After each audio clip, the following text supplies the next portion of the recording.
Libraries suffer under the cost of journals, suffered under them even before the digitization of many journals. And with the idea from the beginning that it needed to be a balance, that it's not just everything open. It's like, as I'm fond of saying, that's a desert.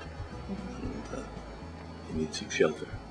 Open access, or whatever that means, one of the problems is it means a whole range of things, from open access journals to university or professional associations or individual repositories. It's all the kinds of stuff that is available without charge, usually to anybody. So there's a whole range of things.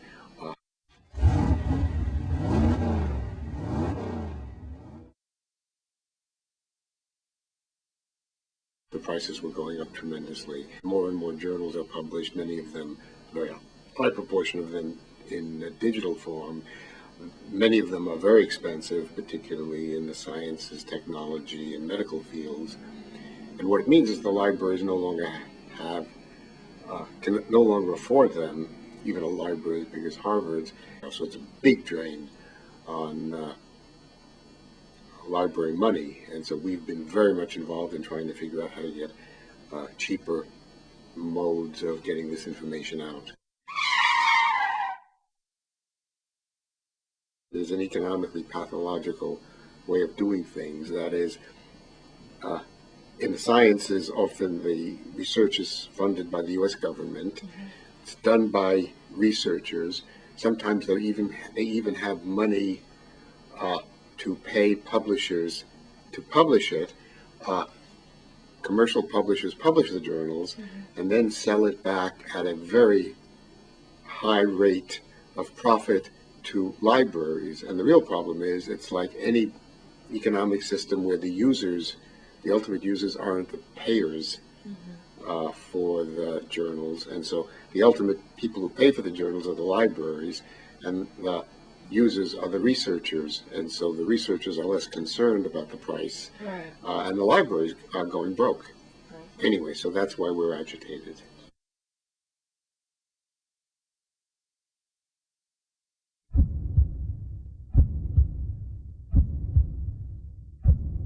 Even Harvard can't afford it. What we try to do is we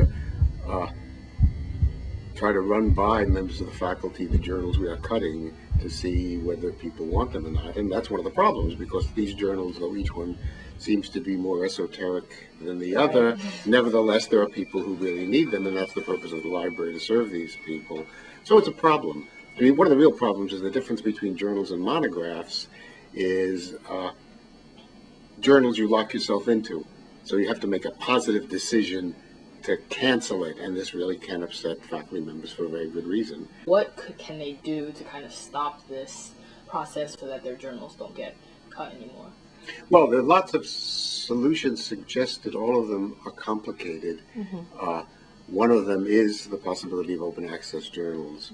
That is, faculty members, groups of faculty members, academic departments taking on the job of putting out journals themselves electronically. And that's one way. And it turns out that the cost of putting out a journal is not nearly as great as the cost of buying the journals from the commercial publishers. This is not easy to do, because faculty are very interested in doing their research and getting it published, but not interested in managing the whole process. So the number of such journals, though they are growing, remains small. Another way is making research available through things like institutional repositories at professional societies and so forth, where they're made available for free, although there are still the issues both for the publication of open access journals and for institutional repositories as to who pays for it. It is not free. I mean, it costs money, and someone's got to pay for it, and that becomes very complicated. One of the issues is if we are discussing ways in which you could have faculty members hold on to the copyright of their work so that Harvard could distribute it freely, and that I think is a very good thing, but it runs into all kinds of objections by the faculty, many of them quite reasonable. But if I were, a non-tenured professor for whom getting an article into one of the fancy journals is absolutely crucial to one's career and is a great benefit, I'd be very nervous if the journal, was giving me a hard time because I wanted to sign a special agreement. Many journals don't. They'll allow you to sign a non-exclusive right to hold on to your material. Whether journals will continue to do that if more people put on these codicils saying, I don't want to give access to it, one doesn't know.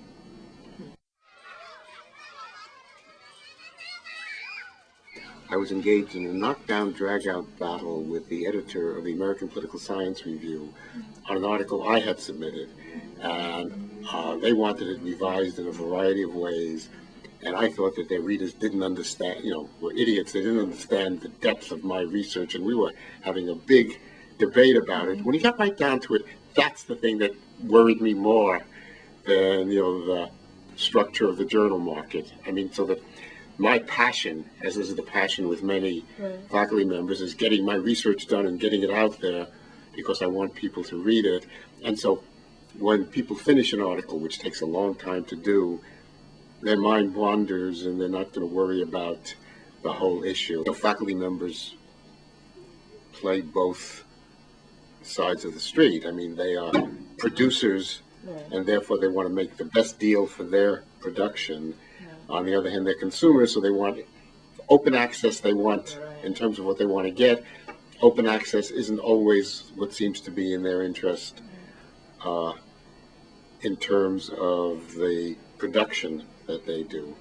And so this involves, I think, a long-term culture change. Do you think there's anything kind of special about the circumstances at Harvard, such that we get a lot of media coverage? Well, I think there is something special about it, and one of the reasons we on the Scholarly Communications Committee want Harvard to do some things is because we do get a lot of media coverage. People see it, and other schools are likely to follow, like when the Harvard Library refused to sign the big bundle agreement with Elsevier. We were followed by a number of very major universities, and that played an important role. It has a bigger impact, just the same way when Harvard changed its financial aid or its admissions policies, it makes the front page of the New York Times, and other schools will follow it. So Harvard's got a lot of leverage in that respect.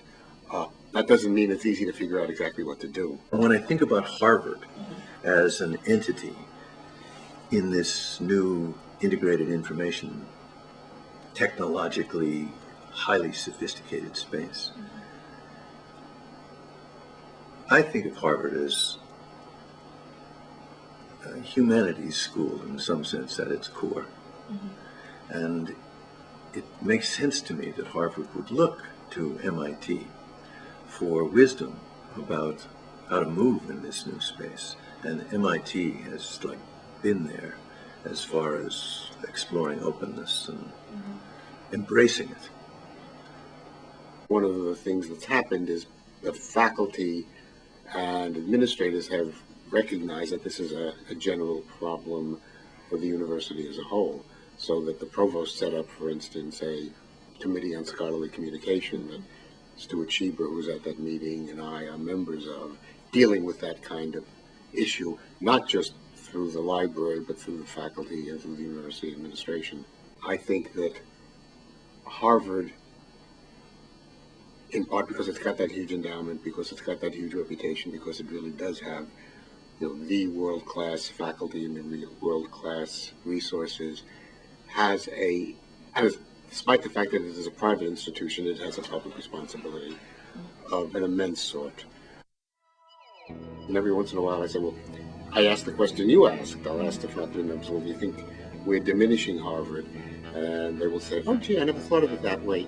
Right. Yeah, maybe we are, but it's good anyway. And I think it's a perfect answer.